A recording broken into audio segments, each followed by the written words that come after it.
Hello guys, ABC institute में आज हम आपको ये सिंगल डोर फ्रिज आया हमारे पे, किसी कस्टमर फ्रिज है। इस पे हम आपको पूरा प्रैक्टिकल सिखाएंगे, फ्लशिंग कैसे करते हैं, लीकेज कैसे चेक करेंगे, वैक्यूम कैसे करते हैं, ब्रीजिंग कैसे करते हैं। ये सब कुछ आपको इस वीडियो में बताया जाएगा आपको। तो आप वीडियो बने रहना, आपको सब कुछ बताया जाएगा। हाँ जी, पूछो। मैं सर ये बोल रहा हूँ, ये दो जो है ये पाइप, ये इनका क्या काम है, कहाँ पे जाते हैं ये? एक जो लाइन है वो आपकी डिस्चार्ज लाइन है जो कंडेंसर में जा रही है। ये कंडेंसर में जा रही है। अब तुम्हें पता नहीं, दोनों सेम साइज की है। हाँ। तुम्हें पता नहीं कौन सी कंडेंसर में जा रही है। तो उसके लिए आपको क्या करना है, कंप्रेसर की, जैसे आपके कंप्रेसर आया था ना, ये कंप्रेसर किसी मतलब हमने लगाया है, ये फ्रिज का नहीं है, ये मतलब फ्रिज का कंप्रेसर खराब हो गया था। हाँ। तो दूसरा कंप्रेसर लगाने के बाद इसको लगा रहे हैं। अब मान लो हमें, मेरे माइंड में आ रहा है कि दो लाइनें हैं, एक दिख रहा है एक ये है। अब मुझे पता नहीं है कौन सा सेक्शन है, कौन सी डिस्चार्ज उसमें। उसके लिए आपको क्या करना है, दोनों में से एक पहले लाइनों को काट देना है। काटने के बाद दोनों में से एक पे पिन वॉल लगा दो, जैसे मैंने ब्रीजिंग करके लगा दिया। अब मैं ऐसे प्रेशर डालूंगा, और हमने कल जो था ये काटा हुआ था फिल्टर, यहाँ से मैंने काट दिया फिल्टर। अब मैं दोनों में से किसी के प्रेशर डालूंगा।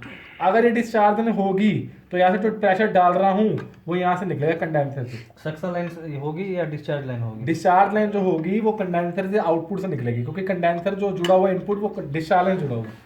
तो जो मैं यहाँ से प्रेशर मैंने अभी डालूंगा ना यहाँ से, तो ये प्रेशर हमारा यहाँ से होके मतलब इसमें आता है। हमने ये फिल्टर जोड़ दिया नया वाला। अब ये फिल्टर मतलब फिल्टर या ड्रायर बोल लो उसको, ये ड्रायर जोड़ दिया। ये ड्रायर से होके कैपलर में जाएगा, कैपलर से होके कूलिंग कॉइल में जाएगा, कूलिंग कॉइल से होके वापसी जो आएगा वो ये सक्शन लाइन आ रही है, ये वाली, ये सक्शन लाइन यहाँ जुड़ेगी और ये डिस्चार्ज लाइन यहाँ जुड़ेगी। मतलब ये हमारा डिस्चार्ज लाइन का ये हमारा इनपुट हो गया, वो आउटपुट हो गया। Very good. हाँ, जो यहाँ से डालेंगे वो वहाँ से निकलेगा। बिल्कुल। उसके बाद जो वहाँ से निकलेगा, फिर हमने यहाँ पे ये फिल्टर लगा दिया। फिल्टर से होते हुए कूलिंग कॉइल में जाएगा, कूलिंग कॉइल से होते हुए फिर वो सेक्शन लाइन में फिर से कंप्रेसर में। समझ में आ गया? तो अभी हम फ्लशिंग करना बता रहे हैं। फ्लशिंग कैसे करते हैं, सबसे पहले आपको जो एसी में जो आपकी जो पेंडिंग जो गैस बची होती है, तो मतलब आपकी गैस जो बची हुई है, पहले उस गैस को निकाल देना। तो निकालने के लिए हमने कल इसमें से वो जो पिन होती है वो निकाल दी थी। आज हमने कल फिर से लगा दी थी, क्योंकि कल ये पूरा हुआ नहीं था। तो इसको पिन को निकाल देना है। और पिन निकालने के बाद, ये पिन निकालने के बाद हमने दोनों लाइनें काट दी, दिख रहा होगा आपको जी। ये दोनों लाइनें हमने काट दी, पिन निकाल दी, कोई गैस नहीं है इसके अंदर।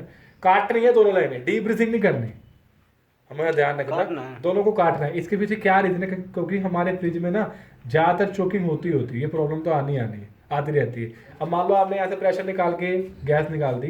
अब आपके माइंड में ये चीज बैठी होगी कि सारी गैस निकल चुकी है, लेकिन निकली नहीं है वो गैस। जब चोकिंग होगी, क्या पता वो कंडेंसर में रुकी हो, क्या पता कि फिल्टर में रुकी हो। अब मान लो रुकी हुई गैस है, तुम हीट मार के इसको निकाल रहे हो, हीट भी है, प्रेशर भी है, तो क्या होगा, फट जाएगी लाइन, फट जाएगी ना लाइन। तो इसलिए आपको ध्यान रखना, ये पिन निकालने के बाद दोनों लाइनों को काट देना है, और उसके बाद डिस्चार्ज लाइन पर ये पिन वोल लगाना है, ब्रीजिंग करके टेम्परेरी इसको जोड़ दो। अब यहाँ से हम क्या करेंगे, नाइट्रोजन का ये हमने ये रखा हुआ है सिलेंडर, यहाँ से प्रेशर डालेंगे, और ये प्रेशर जो है हमारा ये डिस्चार्ज लाइन में जाएगा, और डिस्चार्ज लाइन से होते होते फिल्टर में आके, ड्रायर से होके, कैपिटल से होके, कूलिंग कॉइल से होके वापस यहाँ से निकलेगा। और यहाँ जब निकलेगा, हमें 10 से 15 मिनट तक फ्लशिंग करनी है, ताकि सब चीज़ें मतलब अंदर से साफ हो जाए। और जब फ्लशिंग करनी जरूरी है फ्रिज में, और करनी है तो नाइट्रोजन करनी है, नाइट्रोजन से करनी है, किसी और से नहीं करनी। अगर कंप्रेसर से फ्लशिंग करो तो ना ही करो, करनी है तो नाइट्रोजन से। फ्लशिंग जब करना है, कंप्रेसर चेंज होगा, जब कंप्रेसर चेंज हो या लीकेज हो, डाले, मतलब आपको फ्रिज में और एसी में यही एक डिफरेंस होता है। जब हम फ्रिज में जब गैस चार्ज करते हैं तो सबसे लीकेज ढूंढते हैं, लीकेज को बंद करते हैं, फिर वैक्यूम से फिर गैस चार्ज करते हैं, ये 4 स्टेप होते हैं। लेकिन जब फ्रिज में हम बात करें तो फ्रिज में पहला स्टेप ये भी बन जाता है कि फ्लशिंग करो, वो करनी जरूरी है। तो हम पहला स्टेप कर रहे हैं फ्लशिंग, इसका लीकेज ढूंढेंगे, फिर लीकेज को बंद करेंगे, उसका वैक्यूम करें, फिर गैस चार्ज करेंगे। तो वीडियो में बने रहना, आपको सब कुछ बताएंगे, ठीक है। तो हमने ये ले लिया, यहाँ पे पिन वोल लगा दिया, ये ले आए हम। अब हम लाइन गेज लगाएंगे और प्रेशर डालेंगे यहाँ से। अगर वो यहाँ से निकलता है, यहाँ से, तो मतलब मेरा ये हमने तो कल नया ही लगाया, ये ब्लॉकेज नहीं है, ठीक है। चलो ये हम देखो फ्लशिंग कर रहे हैं, तो जो प्रेशर हम डिस्चार्ज लाइन से डाल रहे हैं वो यहाँ से निकल रहा है सेक्शन से। इसका मतलब ये है कि हमारी कैपलरी भी ब्लॉक नहीं है अगर ये निकल रहा है तो, लेकिन ऑयल निकल रहा है। हम इसको फ्लशिंग तब तक करें जब तक ऑयल ना निकले, मतलब ऑयल खत्म हो तब तक इसकी फ्लशिंग। ये फ्लशिंग से यही फायदा है, सारा ऑयल निकल जाएगा। अगर ये चीज नहीं करी आपने तो चोकिंग कभी रिमूव नहीं होगी, ठीक है, समझ में आ गया। कपड़ा रख के करो आगे फ्लशिंग। इसके अंदर जो 80% जा रहा है ना अभी हमारा, और इसमें से शो नहीं कर रहा है। ये इसका एक्चुअली ना, ये इसका ये गेज वाला काम नहीं करता, ये काम करता है। लेकिन अच्छा, जो हम देखते हैं वो करेगा। इसमें से आ गया, इसमें निकल ये ठीक है। तो अभी हम क्या कर रहे हैं, इसमें वैक्यूम कर रहे हैं। हमने दोनों के दोनों लाइनें जोड़ दी हैं फ्लशिंग करने के बाद। और वैक्यूम बम लगाया, दिख रहा है कितनी डस्ट निकल रही है उसमें से, धुआं निकल रहा है, दिख रहा होगा। हाँ, अब हम क्या कर रहे हैं, इससे वैक्यूम कर रहे हैं। 15 मिनट तक वैक्यूम करेंगे। अगर ये हमारे 15 मिनट के बाद वैक्यूम करना है, उसको 10 मिनट होल्ड में रखेंगे। अगर ये होल्ड ही रह गया तो उसके बाद उसमें गैस फिलिंग करेंगे, फिर आपको आगे जाके रिजल्ट दिखाएंगे हमें क्या रिजल्ट मिलता है टेम्परेचर के साथ। तो अभी हमने इसमें वैक्यूम कर लिया, देखा होगा हमने -30 इसमें वेट भी किया। 15 मिनट तक जो है वैक्यूम उठा नहीं है, स्टेबल यहीं पर रहा हमारा। इट मीन्स कि इसमें कहीं लीकेज नहीं है। अब इसके बाद हम इसमें गैस चार्ज करने जा रहे हैं। ये कंप्रेसर जो है ये 134A का है और हमने 134 ही हम इसमें गैस चार्ज कर रहे हैं। तो हम गैस चार्ज करेंगे, फिर इसका रिज़ल्ट दिखाते हैं कैसे रिज़ल्ट इसमें आता है। कैन को सीधा रखना है।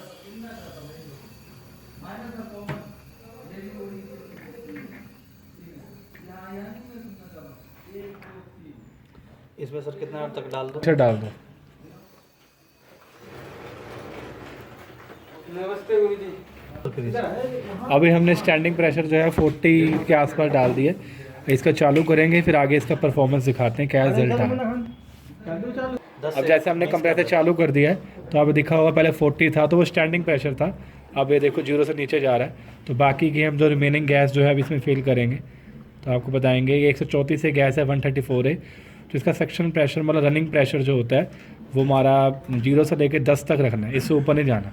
अगर 10 से ऊपर करोगे तो गैस ओवर हो जाएगी, फिर कोई रिजल्ट नहीं मिलेगा आपको। तो अभी हमारा दिख रहा होगा 0 से नीचे आ गया, ठीक है ना। तो आगे देखते हैं वीडियो में, अभी हम इसमें गैस फिलिंग करते हैं, आपको बताते हैं। तो लास्ट में हमने इसमें गैस चार्जिंग कर दी है हमने। तो हमारा जो डिस्चार्ज लाइन है वो भी प्रॉपर हीट हो गई है और सक्शन प्रेशर चल रहा है हमारा अभी 10 के आसपास, एम्पियर चल रहे हैं 0.8 के आसपास और कूलिंग भी बढ़िया तरीके से आ गई है। तो होप करते हैं आपको वीडियो समझ में आया होगा किस तरीके से सिंगल डोर फ्रिज में लीकेज चेक की जाती है, वैक्यूम किया जाता है, फ्लशिंग की जाती है। तो परफेक्ट तरीके से हमने ये वीडियो बनाई है। Thank you so much. Hello guys, ABC institute में जैसे कि दिख रहा होगा इससे पहले वाली वीडियो में हमने इस फ्रिज में हमने गैस चार्ज करी थी। तो आइए बच्चे से पूछते हैं कि ये जो है इसके अंदर जो गैस चार्जिंग करी है तो इनको समझ में आया नहीं आया, क्या क्या किया, क्या क्या प्रॉब्लम्स फेस की इन्होंने, इन सब से बच्चों से पूछते हैं। बताओ जी। सर सबसे पहले तो लीकेज था ये फ्रिज, तो पहले तो यहाँ पे पिन बोल लगाए हैं, ठीक है। बाद में सक्शन डिस्चार्ज दोनों काट दिए हैं, ठीक है। काटने के बाद फिर सूलिंग करने के बाद फिर वहाँ पे दोनों सक्शन डिस्चार्ज, पहले उसके बाद फ्लशिंग की है जो कहीं कोई हमारा कचरा वचरा तो नहीं है। तो फ्लशिंग करने के बाद दोनों लाइन को जोड़ दिए हैं, जोड़ने के बाद फिर टाका वाका मार दिए, फिर फिल्टर लगाए हैं, कैपलर भी लगाए हैं। उसके बाद फिर इसमें प्रेशर डाले हैं, प्रेशर डाल के लीकेज चेक किए हैं जो लीकेज है कि नहीं है। उसके बाद फिर हमारा 1-2 बार दिक्कत भी आ रहा था, लीकेज बार हो रहा था वो, क्योंकि वो अल्युमिनियम वो कॉपर और उसका लोहे का जॉइंट मारना था। उसके बाद फिर ठीक हुआ तो फिर वैक्यूम करके फिर गैस डाले हैं और सब कुछ फिर सही से हो गया। तो आप सबको समझ में आया किस प्रकार से हमने सिंगल डोर में गैस चार्जिंग करनी है? कोई डाउट इसके रिगार्डिंग? तो इस तरीके से हम यहाँ पे ABC इंस्टीट्यूट के अंदर प्रैक्टिकल करवाते हैं। तो हर दिन जो है यहाँ पे नया प्रैक्टिकल चलता है। अब आने वाले टाइम पे आपको वीडियो बनाएंगे जिसके अंदर 4-वे रिवर्स वॉल के बारे में आपको बताया जाएगा विद प्रैक्टिकल। तो होप करते हैं आपको वीडियो समझ में आई होगी। Thank you so much.